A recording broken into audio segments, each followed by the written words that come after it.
একদিন বনে শিয়াল তার মেয়ের বিয়ের জন্য পাত্র খুঁজতে বের হল। সে বললই, আমার ফুলঝুরি মেয়ের বিয়ে দেব এমন কারো সাথে যে বনের সবচেয়ে শক্তিশালী। প্রথমে দেখা হলো ব্যাঙের সাথে।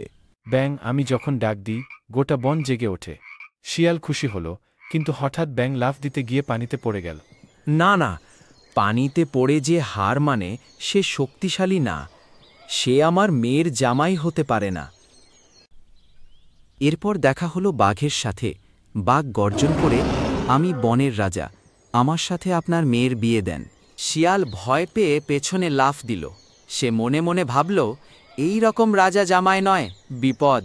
শিয়াল বাঘের সাথেও বিয়ে দিল না। শেষে দেখা হলো খরগোশের সাথে। খরগোশ ভদ্রভাবে, আমি ছোট কিন্তু চতুর, কাউকে কষ্ট দিই না, সবাইকে সাহায্য সহযোগিতা করি। আপনি চাইলে আপনার মেয়ে ফুলঝুরিকে আমার সাথে বিয়ে দিতে পারেন। তোমাকে আমার মেয়ের জামাই হিসাবে পছন্দ হয়েছে, কারণ তুমি পরোপকারী, সবাইকে সাহায্য করো। তুমি আমার মেয়ের জামাই। শেষমেশ বনে হলো জাঁকজমকপূর্ণ শিয়ালের মেয়ের বিয়ে খরগোশের সাথে। জাঁকজমকপূর্ণ। সব প্রাণী নাচল, গান গাইল। শিয়াল বলল, চতুরের সঙ্গে চতুর, এটাই আসল জুটি।